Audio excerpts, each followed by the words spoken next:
प्रमादेत करहीचि धावन्निमील्यव नेत्रे स्खलेन पतेदियः यानास्ताय नरराजन् प्रमादेत करहीचि यावन्निमील्यव नेत्रे स्खलेन पतेदियः यावन्निमील्यव नेत्रे स्खलेन पतेदियः। पढ़ो श्लोकटा समझते मिशी पढ़ो।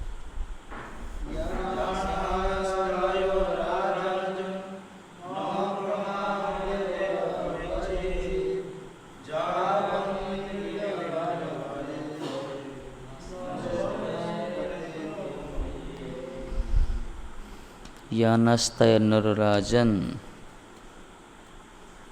न प्रमादित करहिचित जावन निमिल्यवा नेत्र न स्खलित न पतेदिह। बढ़िया श्लोक था।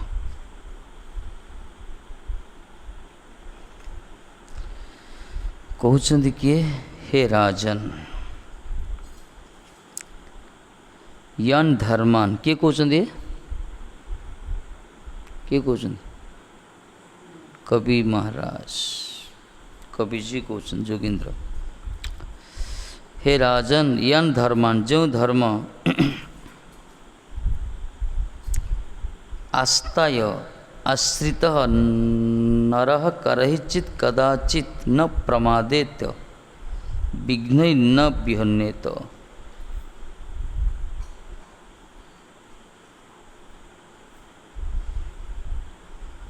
जान धर्मान आस्ताय जो धर्म को आश्रय कले कौन हम न प्रमादित करहिचित केवे भी विघ्न बने। जो धर्म को आश्रय कले बा जो धर्म जाजन कले पालन कले केवे भी विघ्न हेनी न प्रमादित करहिचित।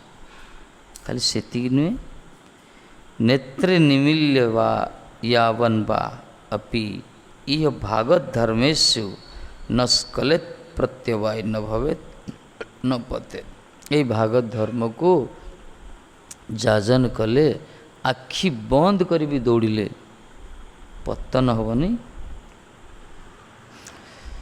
प्रकाश कर हे राजन यही समस्त धर्म अवलंबन कले मानव कखनो विघ्न कर्तुक बाधित किंबा नेत्र निमीलन पूर्वक धावित होइले अर्थात अज्ञात सारे कौन सी कर्म करिले स्खलित अर्थात प्रत्यवायग्रस्त व पतित है ना। ये जो भागवत धर्म महिमा प्रकार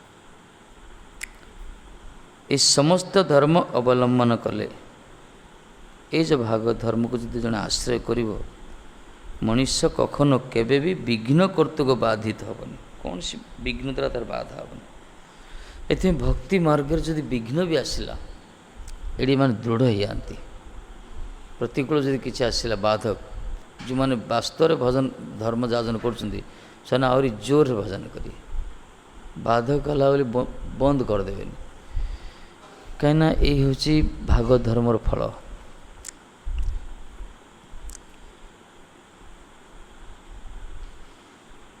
नेत्र निमीलन पूर्वक धावित होइल अर्थात अज्ञात सार जदि कौन सी कर्म भी करदेव ताहले तार पतन हेनी कह पतित हेनी से। तेसंग प्रभाम आह यन आस्ताय आश्रित जगतर अन्य धर्म आखि खुलिकी मध्य जो जीव पतन हो विघ्न अच्छी अन्य धर्म कहला ना अन्यान्य धर्म हूँ सभय किंतु भागवत धर्म हूँ निर्भय। अन्यान्य धर्म हूँ अनित्य भागवत धर्म हूँ नित्य। अन्य जिते सब धर्म हूँ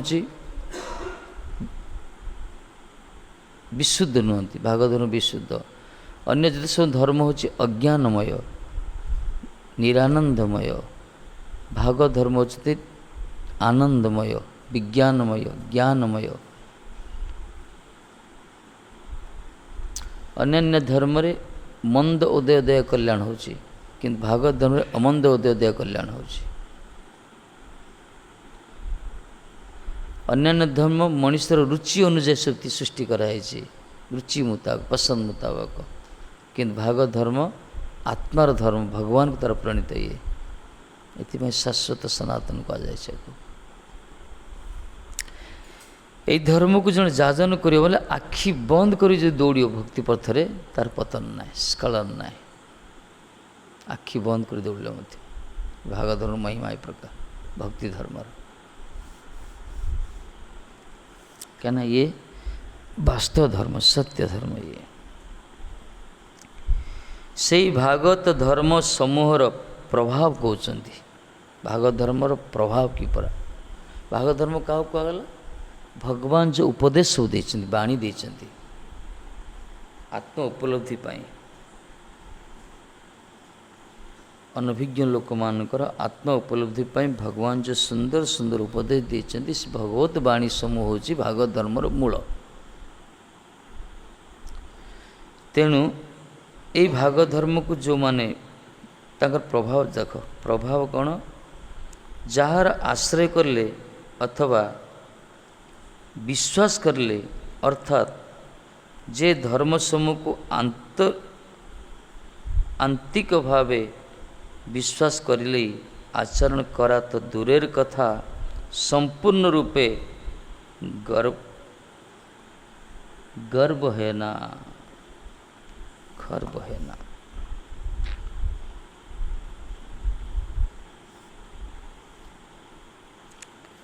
जेपरी कर्मी बा जोगीगणकर गर्व है से रूप भक्तगणकर गर्व है ना।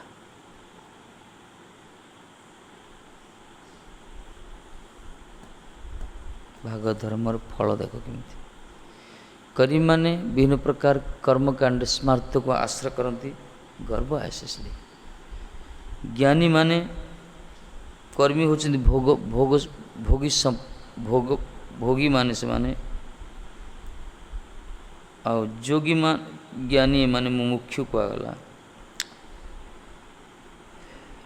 एमानकर ए धर्म सब जो जाजन कर कर्मी जोगीगणकर गर्व है किंतु भक्त जो भागवत धर्म को जाजन करे बा भागवत धर्म को आश्रय करे बा विश्वास करे बा आंतरिक भाव जो विश्वास कर भागवत धर्म भगवान को भजन को तार गर्व के भावनी अहंकार हबन तार कभी जदि जड़े भक्त ही तो गर्व हो बुझा पड़े से भागवत धर्म ही तार ठीक करनी अभिमान तार भरी गर्व हबन कहले लक्षण पूरा भक्ति धर्म को जड़े जाजन करे भागवत धर्म को ना भगवान को बाणी आस गर्व कौन आसो भजन तो अधिकारी को मानिकी तृणादपी श्लोक जार थी ना भजन अधिकारी ही पार चारि गुणे गुणी हो कर कीर्तन धन्यता अन्य मान प्रतिष्ठा वर्जन धन्यता थी दरकार जगतर समस्त प्रति करुणा थी दरकार अन्य को सम्मान दौथो प्रतिष्ठा वर्जन करुथो यही चारिटा गुण थिले ही जड़े भजन कर भजन कर भजन करियो किंतु तार आस्वाद नबन तार यही गुण जदि पाग नथियो एथिपाई तृणादपी श्लोक महाप्रभु उठेले वैष्णव ताकू कह जाए जदिव समस्त वैष्णव वेश धारण कर मना ना किंतु तृणादपी श्लोक आचरण जो करुँच से वास्तव से भागवत धर्म अधिकारी तांकर कोई गर्व हेनी जी भी हो भजन करू भक्त हित यदि गर्व अच्छी बुझे पड़े तार कुछ भूल अच्छी किसी गोटे तार हो पारे शरणागतर अभाव हो पारे कौन स्वतंत्रता रोचे तार स्वाभिमान रोची अभिमान तार अच्छी देह प्रति बहुत आसक्ति रही तार इंद्रिय सुख लालसा रोथु लाभ पूजा प्रतिष्ठा चाहूँ सी ये सब ता भीतर किसी थी निश्चित रूप कि सिद्धांत तो होची भागवत धर्म को जो पूर्ण रूप विश्वास कर तो भगवान को विश्वास कर भागवत धर्म को विश्वास करे अर्थ भगवान को वाणी की विश्वास करे अर्थ भगवान को पूर्ण रूप विश्वास अब भगवान को जो संपूर्ण विश्वास करियो से कौन सी परिस्थिति से विचलित होबनी से से जिते बड़ प्रतिकूल परिवेश आसू जिते बड़ दुर्दिन समय आसू सब से भगवान उपर आस्था रखि क्या दोषारोप करनी बर निजर कर्मफल को निजे भोग करने प्रस्तुत हे सी निरभिमान हो सी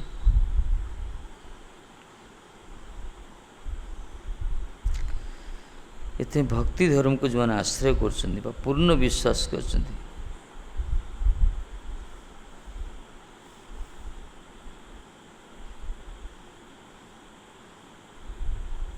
भक्ति ठाकुर कौन कहले कहे भक्ति विनोद जाए सकल विपद विश्वास कर बोली कहले कौन पदरा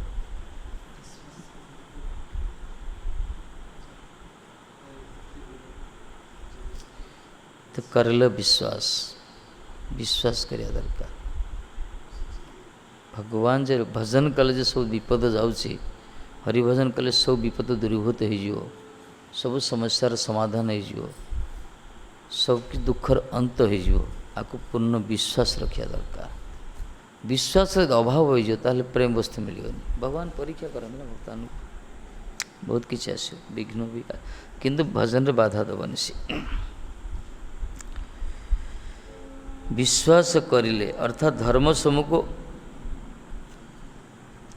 आंतरिक भाव जो विश्वास करछन्ति अंतर से तो जन ग्रहण करछन्ति बा आचरण करछन्ति आचरण तक दूर कथा जन विश्वास भी करछन्ति संपूर्ण रूप रे तांकर गर्व होबनी जेपरि कर्मीर जोगीगणकर गर्व है से रूप भक्तगणकर गर्व है अथवा प्रमाद शब्दर अर्थ होची असावधानता भक्तगण असावधान होना भक्तगण के असावधान हे असावधान अर्थ माने सब साधु सावधान जो कहगला शब्द अच्छी ना साधु सावधान बंद मुई सावधान मते कहीं शब्द लगे सावधान शब्द कहीं अपराध जिन न हम अपराध जदि होगला सरला खेल तार बेसला सीना छापड़ा किंतु भितर कौन सी भाव रही बेसला रही पारे मन ना ये बंदमयी सावधान अति सतर्कतार सहित सावधानतार सहित हरिभजन भक्त भागवत धर्म को जाजन करिया दरकार ये कंडीशन गोटे रखीदे हरिनाम करें भजन करें सेवा करें समस्ते कर समस्ते कर शर्त गोटे रखागला सावधान सहित गुरु वंदना कर गुरुंकर सेवा कर ये प्राय अटकी जाऊँ मैंने प्राय अटकी जाऊँ सावधान तार मनमुखी चलती सब मन निजर निज इच्छा अनुसार सब कर हुए के मार्ग सेमती नहीं जगत रे निज इच्छा जन चली पार बहुत चली पार उठी पार पहाड़ पड़ जापर खंडिया हो पार से अलग कथा किंतु भक्ति मार्ग पूर्ण शरणागत मार्ग ये अनुगत्यमय धर्म ये स्वतंत्रतार कौन स्थान ना ये भगत धर्म पर यहाँ ये असावधानता असावधान हेनी सब सतर्क रवहेला भी हेनी अप्रतिहत ये प्रतिहत हेनी अवहेला भी करनी जमी गोटे परीक्षा पाख थी निकट होगा परीक्षा जी भल स्टूडेंट ना सी सब सावधान रोथ सी गोटे समय को सी नष्ट करनी समय नष्ट करनी कहीं मुंड उपर परीक्षा ना तार एग्जाम अच्छी फ्यूचर तापर डिपेंड कर से केवे नष्ट कर सी अति सतर्कता सहित से पढ़ू तो पूरा कंसंट्रेशन एकाग्रता सहित निष्ठार सहित सेमती भागवत धर्म भी से माने सावधानतार सहित करते जो मैंने जीवन लक्ष्य को जानी चाहते जो अनुभव मानकर लक्ष्य ठीक अच्छे जो मानकर जो जानती वास्तव में संसार हो दुखालय ये वास्तव समस्ते स्वार्थने से समस्ते खाली शरीर पर व्यस्त विव्रत कई आमर निजर आत्मीय कई ना समस्ते खाली शरीर संबंधीभूत ये आत्मार बाणी कई कहना आत्मा वास्तव भगवान को पूर्व जन कहला भगवान कर अंश जी भगवान कर अंश हूँ आत्मा आम भगवान कर अंश किंतु भूली जर जगत दुख पाचे ए प्रकार केते केते जन्म बीती जाइए तांको स्मरण करने कई कहना एकमात्र सद्गुरु परम वैष्णव मैंने से कथा कहते आत्मकल्याण कथा ये कथा जो मैंने समीक्षा करनुशीलन करजाजन कर पालन कर आत्म उपलब्धि मार्ग रे पथिक होती से भाग धर्म से जाजन कर पतन ना पूर्ण विश्वास थाए से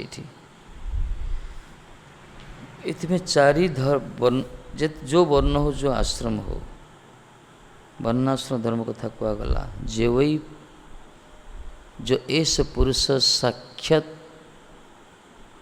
प्रभाव ईश्वरम भजन्ति अवजानन्ति स्थानात् भ्रष्ट पतन्त्यध आगत श्लोक अच्छी स्थान भ्रष्ट से माने को माने जो माने भजन करना जो माने भगवान को जानी ना से माने जो वर्णर हूँ जो आश्रम हूँ से पतन हो अंत्यज हो शेष वर्णाश्रम धर्म वंचित हो परवर्ती जन्म एते जे जो आश्रम रो जे जो स्थिति रो हरिभजन निश्चित दरकार कहीं समस्ते जीवात्मा में जीवात्मार आत्मार धर्म हो स्वाभाविक धर्म हो भगवान प्रति धावित हम आत्मार धर्म ये शरीर धर्म हो संसार प्रति धावित हम किंतु से माने धावित होचन जो मानकर आत्म उपलब्धि बा जो माने आत्म उपलब्धि मार्ग को ग्रहण करना विश्वास करना एतने भगवान जो जो वाणी कहते सी हूँ आत्म उपलब्धि मार्ग भगवत साक्षात्कार मार्ग ताकू कहला भाग धर्म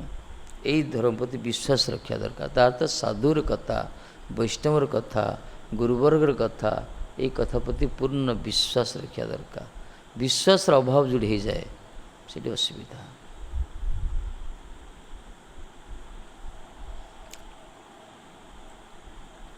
विश्वास में विश्वास रक्षसिति विश्वास परा कृष्ण जे मत रक्षा करेंगे ये विश्वास ये हो भजन होगा हम से कहले आचरण तो दूर कथा कहले आचरण कथा तो दूर कथा खाली जड़े अंतर से तो पूर्ण विश्वास कर बास कुंज विहार अच्छा मत रक्षा कर माधव अच्छा मोर कि ठाकुर जी मो अच्छा ये पूर्ण विश्वास मुखर कहले हेनी से पूरा थीबार हृदय भितर देख तार कहीं किसी क्षति करें तार किसी असुविधा हेनी आचरण कले तो बहुत किसी प्रेम वस्तु अनेक बहुत किसी मिल कि खाली ये विश्वास जड़े करदे ना मोर ठाकुर अच्छा कि आमर किए अच्छा भगवान अच्छा आमर किए अच्छा आमर भरोसा ना आमर किए अच्छी कि आज्ञा संसार समुद्र किए भाई अच्छी माँ अच्छी भौणी अच्छी स्वामी अच्छा बापा था माँ था किए कौन साई पड़िशा नेता दाता सब था किंतु जो माने शरणागत भक्त तांकर किए अच्छा कहीं ना तथापि मान सब प्रसन्नता रुचि कारण हूँ जी कि जगत रक्षाकर्ता सृष्टिकर्ता भरणकर्ता पोषणकर्ता पालनकर्ता जे कि जगत को नियंत्रण कर नियामक जी तांकरी उपरे माने भरोसा कर वैष्णव माने भक्त माने त्यागी माने एथि माने कौन चिंता ना ये सब निश्चिंत हो किंतु जो माने से ठाकुर जी पाखे रही जो मानकर से प्रकार संबंधी ज्ञान अभाव होती से माने निश्चित रूप से निज बुद्धि द्वारा निज चतुरता द्वारा भिन्न भिन्न रास्ता देखती किसी दिन रुहते छिटी कुआड़े पलाते से अभिमान को आधार करके निजर धरिकी पलाती कुआड़े कुआड़े से छिटी पलाती तिष्टि पारती पथरे किंतु विश्वास जो जन कर कहीं टल पारे अचल हो सी भक्ति मार्ग एथिपाई भक्तगण असावधान हूँ सब सावधान सब अपराध को नजर रखिए भूल जिन तांकर न हो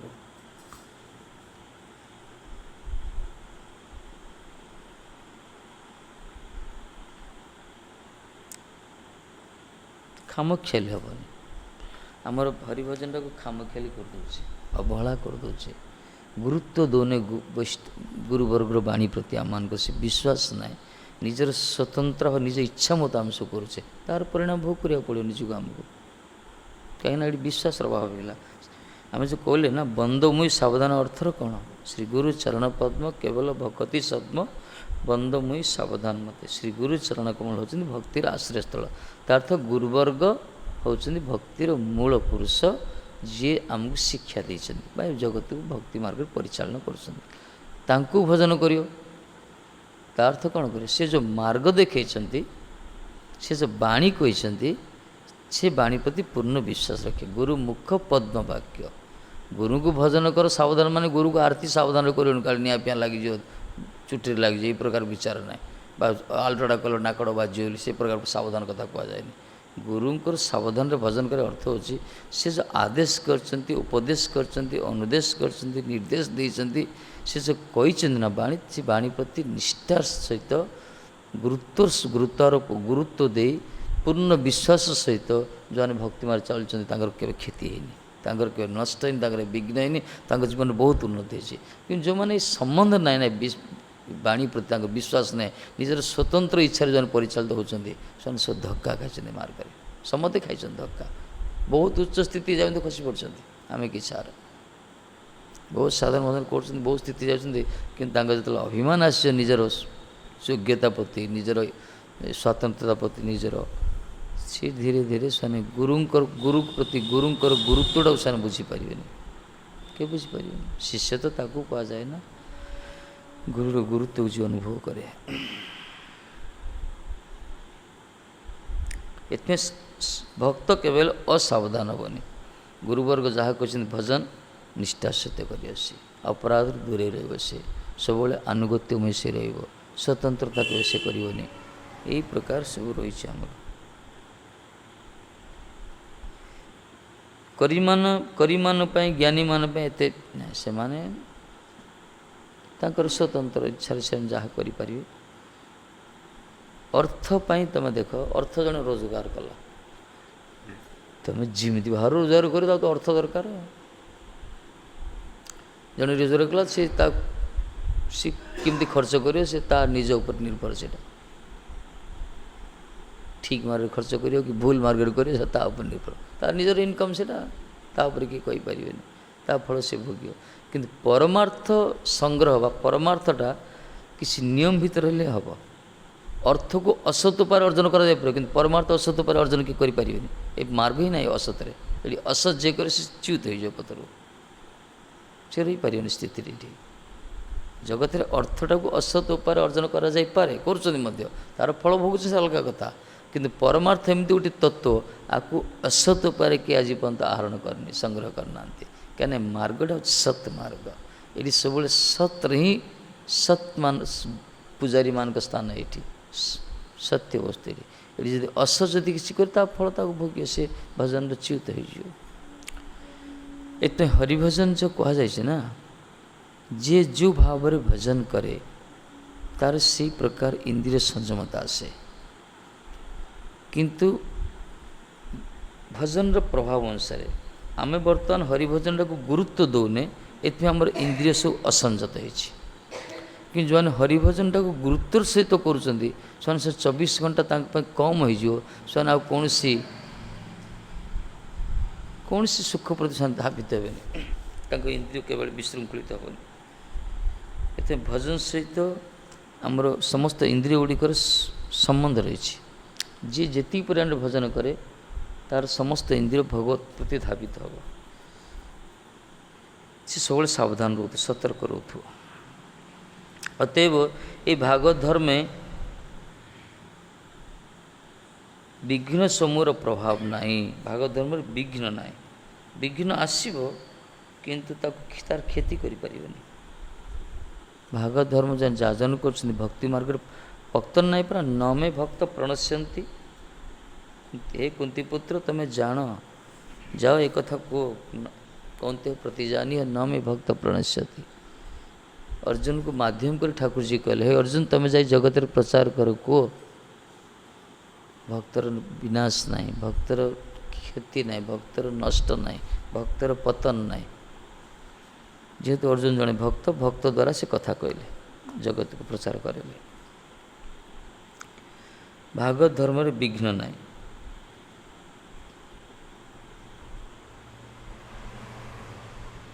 ବେଳେବେଳେ ବିଘ୍ନ ଦେଖାଯାଏ, ସେଇଟା ନିଜର କୃତକର୍ମର ଫଳ। ସେଇଟା କୃତକର୍ମ, ନିଜେ ଭୁଲ କରୁଛେ, ତା ଫଳ ଭୋଗୁଛେ ଆମେ। କିନ୍ତୁ ବାସ୍ତବରେ ଭାଗବତ ଧର୍ମରେ ବିଘ୍ନ ନାହିଁ। ପ୍ରକୃତ ଯେଉଁମାନେ ଭଜନ କରନ୍ତି, ସବୁକିଛି ତାଙ୍କ ଅନୁକୂଳ ହୋଇଯାଏ। ପ୍ରତିକୂଳ ବି ଅନୁକୂଳ ହେଇଯିବ। ଭଜନରେ ଯେଉଁମାନେ ପୂର୍ଣ୍ଣ ବିଶ୍ୱାସ ଯେଉଁମାନେ ରଖିଥିବେ ତାଙ୍କ ପାଇଁ ଆଶୀର୍ବାଦ ମଧ୍ୟ ଅଭିଶାପ ମଧ୍ୟ ଆଶୀର୍ବାଦ ହେଇଯିବ ଅନ୍ୟମାନଙ୍କର।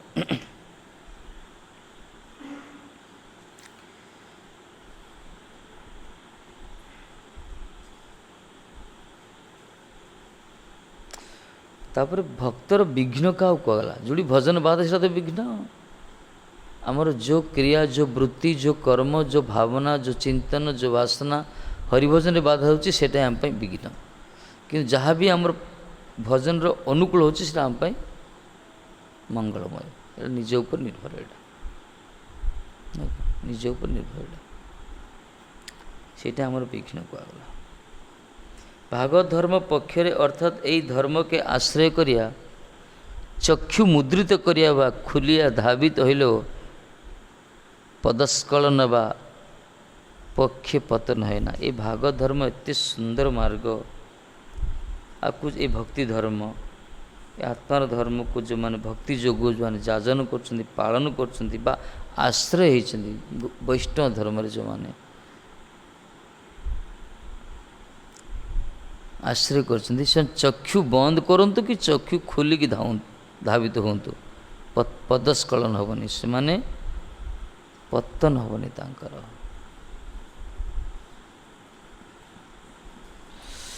ଭକ୍ତି ମାର୍ଗର ପତନ। ଭକ୍ତି ମାର୍ଗର ପତନ କାହାକୁ କହିବା? ଭକ୍ତର ପତନ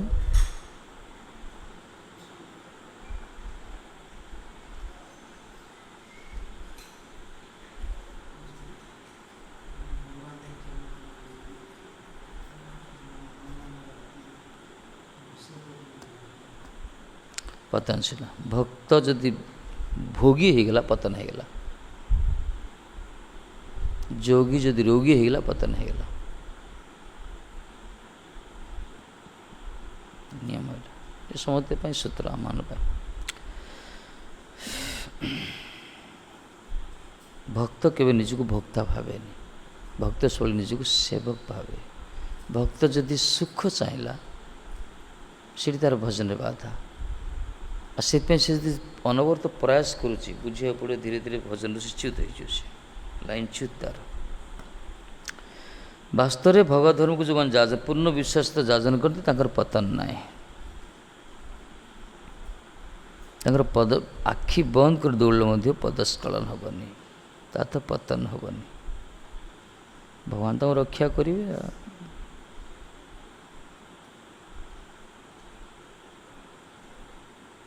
ଭକ୍ତି ମାର୍ଗ ଏଇ ପ୍ରକାର। ବିଲ୍ୱ ମଙ୍ଗଳ ପଡ଼ି ଯାଉଥିଲେ ତାକୁ ଉଠେଇ ଦେଲେ।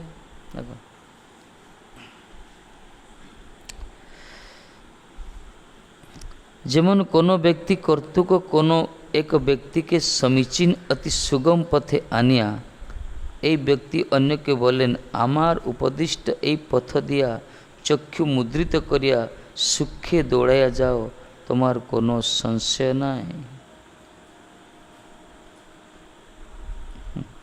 ଏ ମାର୍ଗ ଏ ପ୍ରକାର, ଯେପରି କୌଣସି ବ୍ୟକ୍ତି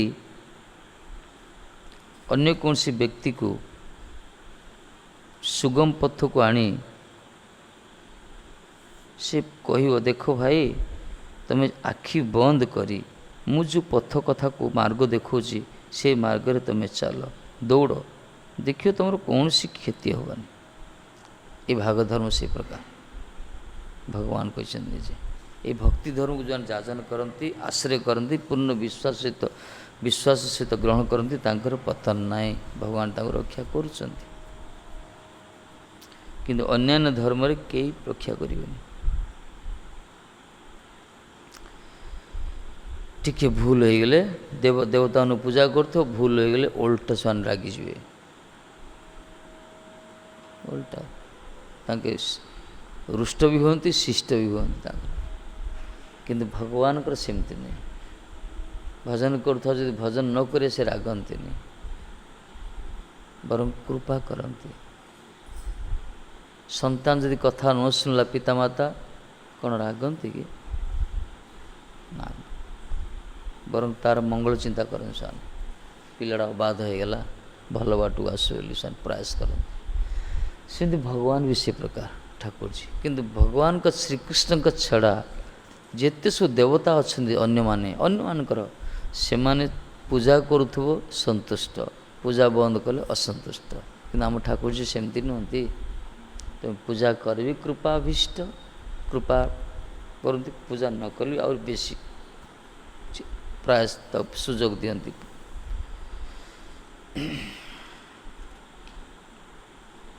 ये प्रकार मंगलमय भगवान समस्त मंगल चिंता करती इतने मार्ग होची अति सुगम मार्ग जेमन पाप फैलिबार स्थान अतिक्रम करिया द्रुत दौड़ा गेले अल्प दूरे पाप फैलले होचट लगे आर बहु दूरे पाप फैलले आछड़ खाइया पड़ते पारे किंतु यही भक्ति पथे अंगी भजन धर्म समूहर शास्त्रोक्त अंग समूहर अल्प आचरण करिले बा बहु आचरण करिले पतन है ना।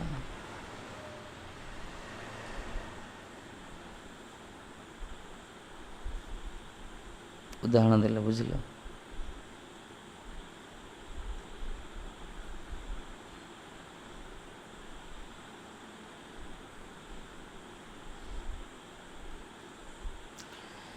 जन चलुची रास्ता रे धीरे धीरे चलो धीरे धीरे धीरे धीरे सीढ़ी पड़ियार संभावना झुंटीवार दौड़ दौड़ी चलो गोड़ उठे उठे चलो दौड़ो द्रुत चलो पड़ियार संभावना अच्छी झुंटियार संभावना पतन संभावना अच्छी किंतु भक्ति मार्ग ए प्रकार मार्ग एठी जड़े अल्प आचरण करो कि बेसी आचरण करो तार पतन स्वल्पम अपि धर्मस्य त्रायते महत्व भयात कहगला ये कौन कहले जन जो बहु दूर को पाप हेले आछड़ पड़ पारे माने बुटा पूरा बेसी दूर को पके बोले कौन कर पड़ जाए धड़ा से पड़ जाओ ना तार जी बेसी धीरे धीरे चलने भी पहुँच झुंटी पारे किंतु यही मार्ग भक्ति मार्ग उदाहरण ये देले भजन धर्म समूह भक्ति पथे अंगी भजन धर्म समूह शास्त्रोक्त अंग समूह अल्प आचरण कले ये जो शास्त्रोक्त शास्त्र सब जो वर्णना कराई जो जो भजन मार्ग सब ताकू जने अल्प आचरण करू कि विशेष भाव बहु आचरण करू पतन हबनी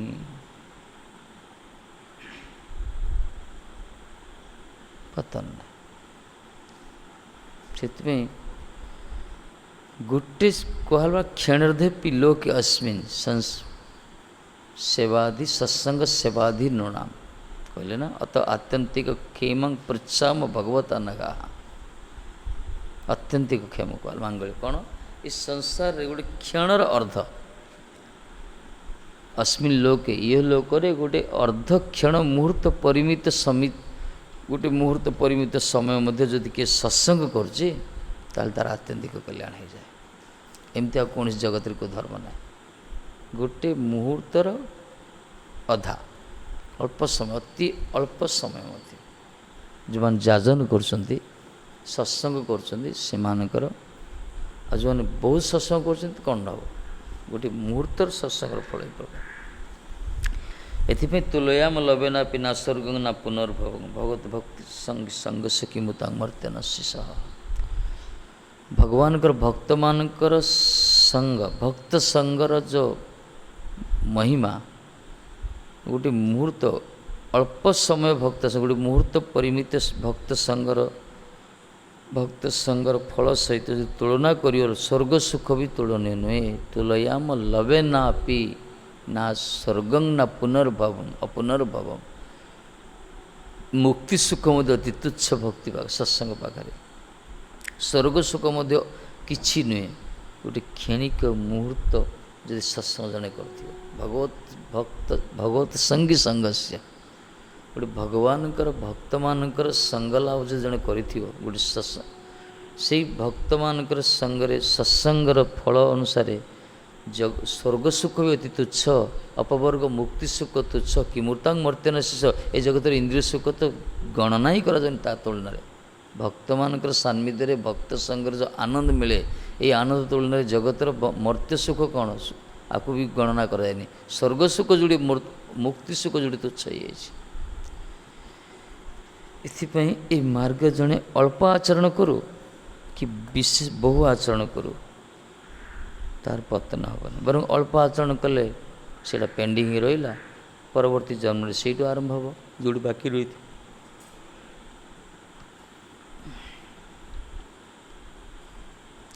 ସେଥିପାଇଁ ସ୍ୱଳ୍ପମ୍ ଅପି ଧର୍ମସ୍ୟ ତ୍ରାୟତେ ମହତ୍ଵ। ଅଳ୍ପ ବି କରୁ, ସ୍ୱଳ୍ପମ୍ ଅପି, ଟିକିଏ ଅଳ୍ପ ପରିମାଣ ବି ଧର୍ମ ଯାଜନ କରିଥିବ, ତ୍ରାୟତେ ମହତ ଭୟାତ, ବଡ଼ ବଡ଼ ଭୟରୁ ତାକୁ ଦୂର ରକ୍ଷା କରିଦେବ ସେ ଧର୍ମ ଯଦି କରିଥିବ।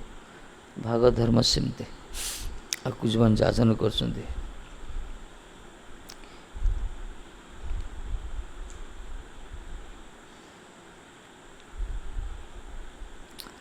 କିନ୍ତୁ କର୍ମପଥେ ଅଳ୍ପେ ବା ବହୁତେ ପ୍ରତ୍ୟବାହ୍ୟ। କର୍ମପଥରେ ସେମିତି ନୁହେଁ, ଅଳ୍ପ କରିବ ବହୁତ କରିବ ସେ ଅନୁସାରେ ଫଳ ମିଳିବ।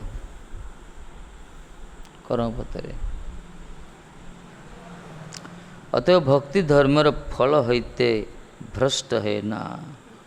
ଭକ୍ତି ଧର୍ମର ଫଳ କେବେ ଭ୍ରଷ୍ଟ ହେବନି, ଇଏ ରହିଲା ଫିକ୍ସ ପୁରା। କର୍ମରେ କ'ଣ ଅଛି, କର୍ମ ମାର୍ଗରେ ପାପ ଅଛି ପୁଣ୍ୟ ଅଛି, ଶୁଭ ଅଛି ଅଶୁଭ ଅଛି, ତା'ର ଫଳ ଅଲଗା ଅଲଗା ଅଛି। କିନ୍ତୁ ଭକ୍ତି ମାର୍ଗରେ ଇଏ ପାପ ପୁଣ୍ୟର ଉର୍ଦ୍ଧ୍ୱର ମାର୍ଗ, ଇଏ ଶୁଭ ଅଶୁଭର ଉର୍ଦ୍ଧ୍ୱର ପଥ। ଇଏ କର୍ମ ଧାରା ଶରୀର ପାଇଁ ସବୁକିଛି, କିନ୍ତୁ ଭକ୍ତି ଧାରା ଆତ୍ମାର ଧାରା। ଇଏ ଶରୀର ହେଉଛି ଅନିତ୍ୟ, ଅନିତ୍ୟ ଶରୀର ପାଇଁ ଯାହା ବି କରାହେଉଛି ସେ ବି ଅନିତ୍ୟ, ତା ଫଳ ବି ଅନିତ୍ୟ, ସେ ଯେଉଁ ମାର୍ଗ ବନା କି ଯେଉଁ ଧର୍ମ। କିନ୍ତୁ ଆତ୍ମା ନିତ୍ୟ, ଆତ୍ମାର ଧର୍ମ ବି ନିତ୍ୟ। ଏଥିପାଇଁ ଏମାନେ ଭକ୍ତକୁ ନିତ୍ୟ କୁହାଗଲା, ବୈଷ୍ଣବମାନେ ନିତ୍ୟ କୁହାଯାଇଛି, କାହିଁକିନା ଆମେ ନିତ୍ୟ ଧର୍ମକୁ ଯାଜନ କରନ୍ତି। କ'ଣ ମହେନ୍ଦ୍ର ପ୍ରଭୁ, ଏଠି ତଫାତ ହେଇଗଲା ଏଠି।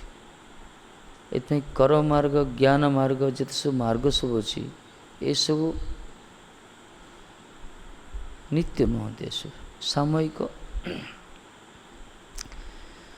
ସେଥିରେ ପ୍ରତ୍ୟବାୟ ଦୋଷ ଅଛି, ସେଥିରେ ଫଳ ଅନୁସାରେ। କିନ୍ତୁ ଭକ୍ତି ଧର୍ମର ଯେଉଁ ଫଳ ନା, ଭକ୍ତି ଧର୍ମର ଫଳ ଏତେ ଭ୍ରଷ୍ଟ ହୁଏ ନା। ତାହାତେ ଚକ୍ଷୁ ମୁଦ୍ରିତ କରିବା থাকিল, ଅର୍ଥାତ୍ ଜାନିଅ ଆଚରଣ ନା କରିଲେ ଗମନ କରିଲେ ଦୋଷ ନାହିଁ। ନା ଜାନିଆ ଗମନ କଲ ଦୋଷ ଯେ ନାହିଁ, ତାହା ହିଁ ଜାଣିଲେ। ଜଣେ ଜାଣିକିରି ଗମନ କରିବ, ଜଣେ ନ ଜାଣିକି ଗମନ କରିବ, ଦୋଷ ନାହିଁ କୁହାଗଲା। ଆମମାନେ ଜାଣିକି ଗମନ କରୁନେ, ଆମେ ସବୁ ନ ଜାଣିକି ଗମନ କରୁଛୁ। ଆମେ ଜାଣିନେ ଭକ୍ତି ଧର୍ମ ମାର୍ଗ କ'ଣ, ଗୁରୁବର୍ଗ ବୈଷ୍ଣବ ଗଲେ ପଳା ଆସିଲେ, ଆର ମହିମା କିଛି ଜାଣିନେ, ଠାକୁରଜୀଙ୍କର ମହିମା କିଛି ଜାଣିନେ, ତଥାପି ଆମେ ଭକ୍ତି ମାର୍ଗରେ ଚାଲିଛେ, ମଙ୍ଗଳ ଆମର କଲ୍ୟାଣ ହେଇଯିବ।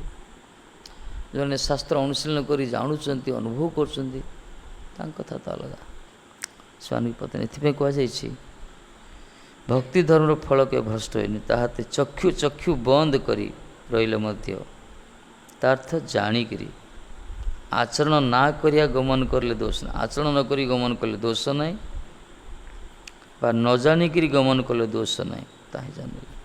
ଆଉ ଯେଉଁମାନେ ଆଚରଣ କରି ଗମନ କରିବେ ତ ତାଙ୍କର ତ ବହୁତ ଉଚ୍ଚ ସ୍ଥିତି। ସେଇଟା ଆଚରଣ କିଛି ନଥିବ, ତଥାପି ବିଶ୍ୱାସ କରି ଦୌଡ଼ିବ ମାର୍ଗ, ତଥାପି ଫଳ ମିଳିବ ତାକୁ। ତାର ମାନେ ଯେ ଆମେ ଆଚରଣ କରିବାନି, ସେମିତି ନାହିଁ। ଏଥିପାଇଁ ଆମର ପୂଜ୍ୟପାଦ ବିଷ୍ଣୁମାସ କୁହନ୍ତି, ଖାଲି ମଠରେ ରହିଲେ ହେଲା, କଲ୍ୟାଣ ହେଇଗଲା। ମଠରେ ରହିଗଲେ କଲ୍ୟାଣ ହେଇଯିବ। କେତେ ଦିନ ଶୋଇବ କହୁନ, କେତେ ଦିନ ଶୋଇବ? ହରି କଥା ଚାଲିଥିବ, ଜଣେ ଶୋଇ ପଡ଼ିବ, କେତେ ଦିନ ଶୋଇବ? ଦିନେ ଶୋଇବ, ମଙ୍ଗଳ ଆରତୀ କରିଥିବ ଶୋଇ ପଡ଼ିବ, କେତେ ଦିନ ଶୋଇବ? ତ ଦିନେ ଦିନ ଲଜ୍ଜା ତ ଲାଗିବ ନା, ନିହାତି ତାକୁ ବିବେକ ବାଧିବ। ସିଏ ଅନ୍ୟମାନେ ଉଠିଥିବେ ବସିଥିବେ, ଚୋର ଭଳିଆ ଲାଗିବ ତାକୁ। ଆଉ ମଠ ରହିଲା ମାନେ ତ ସାଧୁମାନ ପାଖରେ ରହିଲେ ତ ନିହାତି ତ ହାଲୋ ତ ହାଇ କହିପାରିବନି, ହରେ କୃଷ୍ଣ ତ କହିବ, ହରି ବୋଲ କହିବ, ଜୟ ଜଗନ୍ନାଥ ରାଧେ ରାଧେ କହିବ। ଇଚ୍ଛା ଥିଲେ ତ ବାହାରେ ଯାଇ କେଉଁଠି ଖାଇପାରିନି, ପ୍ରସାଦ ତ ଖାଇପାରିନି। ମାନେ କେତେ ଲାଭ ଦେଖ, ଭଗବାନଙ୍କ ପାଖରେ ଖାଲି ଜଣେ ରହିଯିବ ନା ତା'ର କଲ୍ୟାଣ। ସବୁବେଳେ ଚରଣାମୃତ ସେବନ କରିବ, ସବୁବେଳେ ପ୍ରସାଦ ସେବନ କରିବ, ଇଚ୍ଛା ନଥିଲେ ବିଗ୍ରହକୁ ଦର୍ଶନ କରିବ, କେତେ ଦିନ ଘର ଭିତରେ ଉପରେ ରହିପାରିବ? ନିହାତି ଠାକୁର ପାଖକୁ ଆସିବ ଆଗ ନା। ମୁଣ୍ଡାଡ଼ି ଭକ୍ତି ଥାଉ କି ନଥାଉ, ଶ୍ରଦ୍ଧା ଥାଉ କି ନଥାଉ, ଜୁଆରଟି ତ ହେବ। ଏଇ ହେଲା କଲ୍ୟାଣ। ଇଚ୍ଛା ନଥିଲେ ତ ହରେକୃଷ୍ଣ କହିବ, ଜଣକୁ ଦେଖିଲେ ହରି ବୋଲ କହିବ। ଏଥିପାଇଁ ଜଣେ ଆଚରଣ ନ କଲେ ମଧ୍ୟ ଯଦି ଭକ୍ତି ପଥରେ ରହିଛି ତାର କଲ୍ୟାଣ ହେଇଯିବ। ଆଚରଣ କରିକି ଜଣେ ଦୌଡ଼ିବ ତ ତା କଥା ତ ମହାତ୍ମା ସ୍ୱାମୀ ପରମ ବୈଷ୍ଣବ ମହାଭାଗବତ।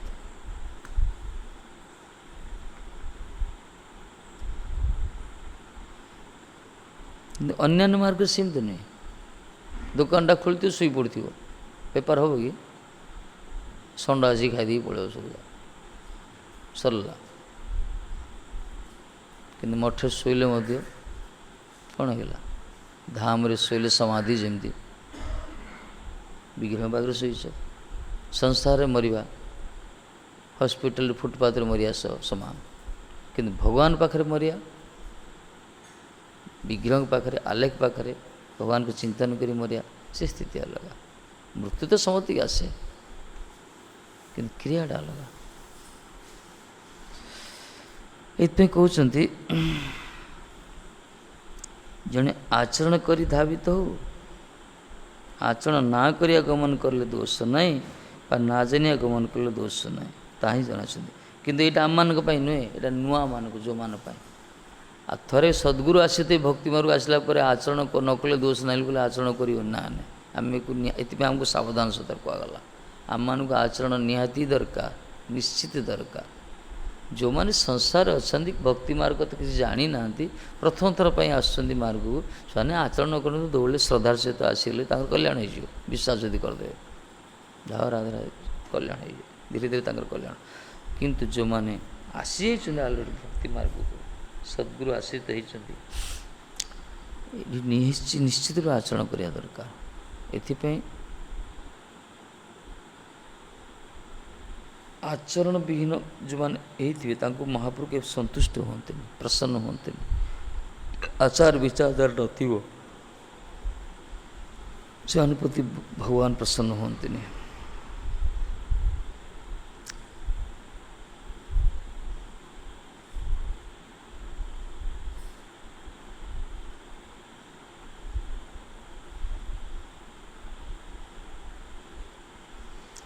ଯେଉଁ ଧର୍ମ ସମୂହକୁ ଆଶ୍ରୟ କରିବା ବଲାଏ ଅଙ୍ଗୀ ଭକ୍ତି ଧର୍ମର ଅତିକ୍ରମେ, କିନ୍ତୁ ଦୋଷ ହଇ। ଭକ୍ତି ଧର୍ମ ହେଉଛି ଗୋଟେ ଅଙ୍ଗୀ, ଅଙ୍ଗୀ ଗୋଟେ, ଅଙ୍ଗ ଗୋଟେ, ଅଙ୍ଗୀ ଯେମିତି ଆତ୍ମା, ଅଙ୍ଗ ଶରୀରଟା ଯେଉଁ ପ୍ରକାର, ଅଙ୍ଗୀ ହେଉଛି ଭକ୍ତି ଧର୍ମ। ସବୁ ଧର୍ମର ରାଜା ଇଏ, ମୂଳ ଇଏ। ତା ହଇଲେ ପରେ এই ভক্তি পথ হইতে ভ্রষ্টই হবে। ଯେଉଁମାନେ ଭକ୍ତି ଧର୍ମ, ଅଙ୍ଗୀ ଭକ୍ତି ଧର୍ମକୁ ଗୁରୁତ୍ୱ ନ ଦେଇ ଆକୁ ଅତିକ୍ରମ କରି ଅନ୍ୟାନ୍ୟ ଧର୍ମକୁ ସବୁ ଯାଜନ କରୁଛନ୍ତି, ଆଶ୍ରୟ କରୁଛନ୍ତି, ଭକ୍ତି ଧର୍ମକୁ ଆଶ୍ରୟ ନ କରି, ଅଙ୍ଗୀ ହେଉଛନ୍ତି ମୂଳ ଭକ୍ତି ଧର୍ମକୁ ଆଶ୍ରୟ ନ କରି ଅନ୍ୟାନ୍ୟ ଧର୍ମ ସବୁ ଜଣେ ଆଶ୍ରିତ ହେଉଛନ୍ତି, ସେମାନେ କ'ଣ ତାଙ୍କର ପତନ ବୋଲି କୁହାଗଲା। ଭକ୍ତିପଥ ହେଇତେ ଭ୍ରଷ୍ଟ, ସେମାନେ ଭକ୍ତିପଥରୁ ଭ୍ରଷ୍ଟ ହେଇଯିବେ। ଆରେ କୁକୁର ନାଙ୍ଗୁଡ଼ ଧରିଲେ ପାରି ହେଇ ଗଙ୍ଗା ପାରି ହେଇପାରିବ କିଏ ଭବସାଗରରୁ? ଗୋମାତାର ନାଙ୍ଗ ଧରିଲେ ବିରଜା ପାରି ହେବ ନା? ସେମିତି ଭକ୍ତି ଧର୍ମ ହିଁ ପ୍ରକୃତ ଧର୍ମ। ଏଇ ଧର୍ମକୁ ଆଶ୍ରୟ କଲେ ହିଁ ଜଣେ ଉଦ୍ଧାର ହେଇଯିବ। କିନ୍ତୁ ଭକ୍ତି ଧର୍ମ ଛଡ଼ା ଜଗତରେ ଯେତେ ସବୁ ଧର୍ମ ଅଛି, ସେଇ ଧର୍ମକୁ ଜଣେ ଆଶ୍ରୟ ହେଉଛନ୍ତି, ସେମାନେ ଠିକ୍ ଲକ୍ଷ୍ୟସ୍ଥଳରେ ପହଞ୍ଚି ପାରୁନାହାନ୍ତି। ଭକ୍ତି ପଥରୁ ସେମାନେ ଭ୍ରଷ୍ଟ ହେଇଯାଉଛନ୍ତି। ଭଗବତ ପ୍ରାପ୍ତିର ଜନ୍ୟ ପୃଥକ ପଥ ଅନୁସରଣ କରା ଅତିଶୟ ଦୋଷର କାରଣ ହୋଇ, ଭଗବତ ପ୍ରାପ୍ତି ପାଇଁ ଭଗବାନଙ୍କୁ ସାକ୍ଷାତକାର, ଭଗବତ ସାକ୍ଷାତକାର, ଭଗବତ ଦର୍ଶନ, ଏଇଥିପାଇଁ ଯଦି ପୃଥକ ପଥ ଜଣେ ଅନୁସରଣ କରିବ, ପୃଥକ ମାନେ ଭଗବାନଙ୍କର ପ୍ରଦର୍ଶିତ ପଥକୁ ଆଶ୍ରୟ ନ କରି अन्यान्य विभिन्न प्रकार मन मुताबक रुचि मुताबक पसंद मुताबक जिते सब धर्म जगत प्रचलित अच्छी से धर्म को जो मैंने आश्रय कर आश्रित होती से माने केबे हेले भगवत दर्शन तो करें बरं दोषर कारण से दोष कहीदेले ये एकमात्र जवई भगवत प्रोक्ता भगवान को द्वारा जब प्रणयन करा भगवान जोड़ा कहते से धर्म ही भागवत धर्म भक्ति धर्म से भागवत धर्म को आश्रय कले ही दोष नुहे यहाँ गुण हो से भागवत धर्म को आश्रय कले भगवत साक्षात्कार हम कि से भागवत धर्म छड़ा जगत रे अन्य धर्म को आश्रय जड़े जदि कर तार भगवत दर्शन के संभव नुहे से अन्य धर्म दोष अच्छी जन जन कहते ना अरे संसार संसार कर्म करियो बास निजर कर्तव्य कर्म करियो एथरे कले कौन हो कौन भगवत दर्शन हो ना से तो गोटे संसार धर्म गोटे अन्य धर्म होगा कले तार कर्तव्य कर्म कला तार ग्रेडेसन उन्नति हो तार ठीक अच्छे उच्च ये जन्म हम परवर्ती जन्म कि भगवान कर भजन ही भगवत दर्शन हरि भजन करिया दरकार भले शास्त्र अनुमोदित भाव जड़े धर्म को पालन करो कहुई वर्णाश्रम धर्म को गृहस्थ धर्म ये वर्णाश्रम धर्म को जड़े 100 वर्ष पर्यंत जड़े जाचन कर 100 जोनि पर्यंत 100 वर्ष नहीं 100 जोनि 100 थर मनीष हम सी जो वर्ण जी जो आश्रम अच्छी से वर्णचित आश्रमचित धर्म को शास्त्रानुमत भाव पालन कर 100 थर 100 जोनि पर्यंत ताहले से कौटी स्थान पाइब ब्रह्मलोक स्थान पाइब धन जन ब्राह्मण कुल जन्म हो शास्त्र जो ब्राह्मण जो आचरण कहुई कर्म 100 जन्म पर्यंत आस ब्राह्मण कुल जन्म हम पालन कर 100 जोनि पर्यंत जड़े क्षत्रिय जड़े वैश्य जड़े शूद्र जड़े सन्यासी ब्रह्मचारी वानप्रस्थ गृहस्थ कि देखा गोटे जन्म जन कर ठीक ठीक शास्त्र अनुमत भाव ऐसे जन 100 जन्म पद कर से ब्रह्मलोक पाइब ब्रह्मलोक भी 100 जन्म हम 100 थर जन्म हम ब्रह्मलोक विधि विधान से पालन कर सी उड़ी जीव शिवलोक को जीव शिवलोक 100 जोनि जन्म 100 थर जन्म हम से शिवंकर निष्ठा सहित उपासना कर जड़े विष्णु भक्त हम कृष्ण भक्त हम वैष्णव तापर आसला ये तफात अच्छी ब्रजेन्द्र नंदन मथुरा मथुरेश द्वारकाधीश बस तार ये प्रथम नारायण भजन कर ऐश्वर्य तापर माधुर्य ये कृष्ण भक्त विरल कहगला कृष्ण भक्तर स्थितिटा केते उच्च देख ये कृष्ण भक्तर बा कृष्णकर भजन ही हूँ भागवत धर्म कृष्ण भजन ही हूँ आत्मार धर्म कृष्ण भजन ही हूँ जीवर धर्म कृष्ण भजन हूँ जीवर स्वरूप वृत्ति कहगला आरि अतिरिक्त अन्य जेते सब धर्म अच्छी जगत रे से सब धर्म को जाजन कले आत्यंतिक कल्याण के हेनी भगवान को दर्शन मिलनी अन्य धर्म रे भय रही यही धर्म निर्भय धर्म ये आखि बंद कर दौड़ तार पतन ना अन्य धर्म आखि खोलिक जो जीव पतन पदे पदे संभावना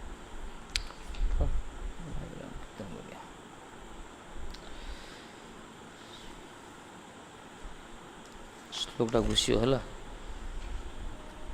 नास्ता नरराजन न प्रमादेत करही चित दावन निमिल्य व नेत्रे न स्खलित न पतति है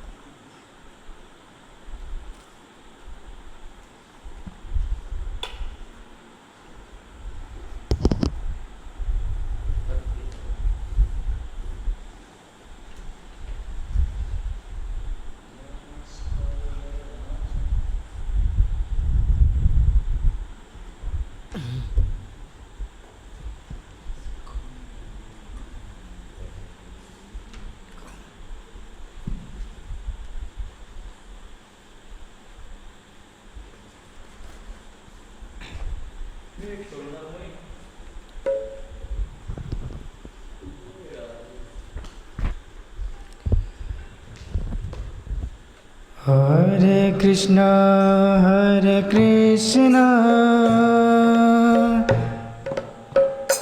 कृष्ण कृष्ण हरे हरे हरे राम राम राम हरे हरे।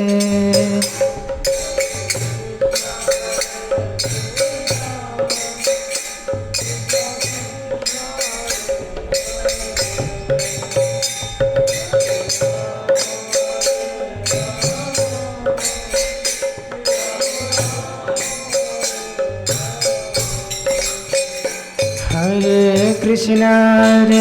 कृष्ण कृष्ण कृष्ण हरे हरे हरे राम राम राम हरे हरे।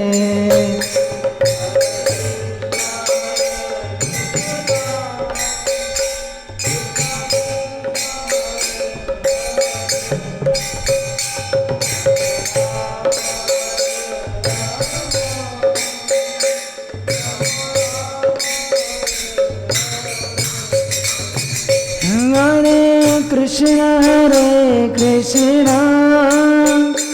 कृष्ण कृष्ण हरे हरे हरे राम राम राम हरे हरे।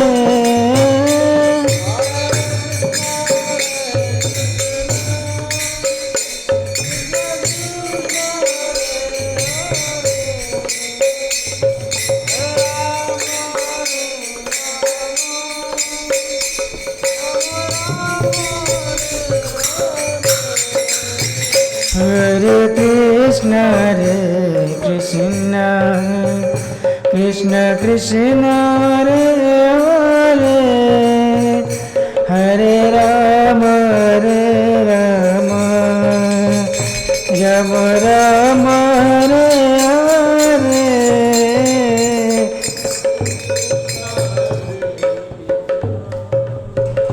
कृष्ण कृष्ण हरे हरे हरे राम राम राम हरे हरे। जय निताय जय गो जय निताय जय गो जय राधा माधव राधा माधव राधा माधव राधे राधा कुंज बिहारी राधा कुंज बिहारी राधा कुंज बिहारी राधे। जय राधे जय कृष्ण जय राधे जय कृष्ण। जय गुरुदेव शिला गुरुदेव जय गुरुदेव शिला गुरुदेव।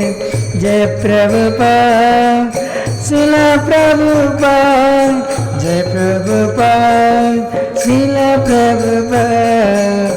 जय गुरुदेव शिला गुरुदेव जय प्रभुपाद शिला प्रभुपाद। नित्य गौर हरि बोल हरि बोल हरि बोल हरि बोल हरि बोल हरि बोल।